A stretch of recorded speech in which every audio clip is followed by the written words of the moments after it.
வணக்கம் நண்பர்களே. தியாகத் தலைவி தனது தோழியின் சமாதியின் மீது ஓங்கி கையால் அடித்து சபதம் செய்த அந்த நிகழ்வு ஞாபகம் வருகிறது. என்ன சபதம் செய்தோம் என்பது அவர் மனதிற்குள் திரும்பவும் அந்த நினைவுகள் எழுகிறது.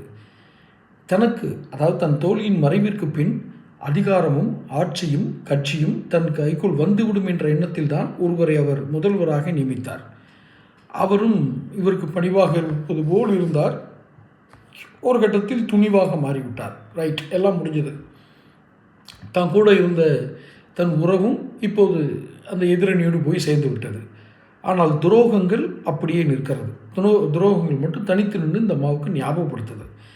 அப்போ இந்த மேடைக்கு மேடை நாடகம் போட்டு ஒரு நாடக மேடையில் நடிக்கிற ஒரு தளபதி வேஷம் போட்டு நடிக்கிற ஒரு நடிகர், அவர்கிட்ட போய் நம்ம பேசலாம், அவர் புதுசாக அவர் நம்மளை ஏற்றுக்குவாருன்னு பேசும்போதே பேசுவரிடமிருந்து சில தகவல்களை பெற்று நாமெல்லாம் பரிசுத்தம், இவர்கள் அசுத்தம் அப்படிங்கிறத தெரிஞ்சுக்கிட்டாங்க.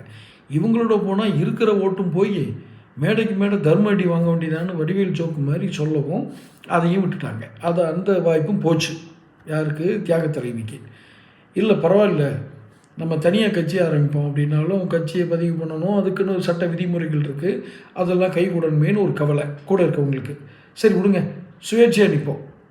நம்ம ஆட்களை அந்த நம்ம யாரை தோற்கடிக்கணும்னு நினைக்கிறோமோ அவங்க எங்கெங்கே போட்டிடுறாங்களோ அங்கெல்லாம் நம்ம ஆள் ஒருத்தர் நிறுத்தி ஓட்டை பிரிச்சுக்குவோம், ஓட்டை பிரித்து உள்ளே இறங்குவோம். அந்த மாதிரி ஏதோ ஒன்று இப்படி முடிவு வந்தாங்க. உடனே இப்போ தான் ஒரு ட்விஸ்ட்டு வருது.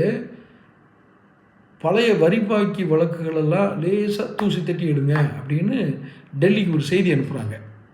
தியாக தலைவியை எதிர்த்து நிற்கிறவங்க அவங்க தூசி தட்ட போகிறாங்கன்றதும் இந்த தியாக தலைவிக்கு தெரியுது. ஆனாலும் பரவாயில்ல, நான் சிறைக்கே சென்றால் திரும்பவும் சிறைக்கு போனாலும் பரவாயில்ல, இவனுங்களை தோற்கடிக்காமல் விடக்கூடாது. இதுதான் தியாக தலைவியினுடைய சபதம். என்ன அருமையான சபதம் பார்த்தீங்களா? தமிழ்நாடு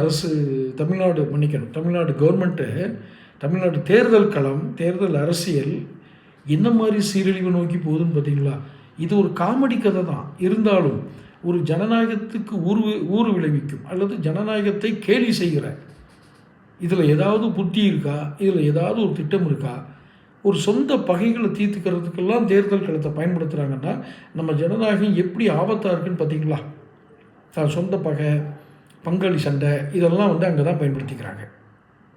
இன்னும் நம் ஜனநாயகம் சீர்திருத்தப்பட வேண்டும் என்பதில் யாருக்கும் சந்தேகம் இருக்காது. தொடர்ந்து பேசுவோம். சேனல் சப்ஸ்கிரைப் பண்ணிக்கோங்க.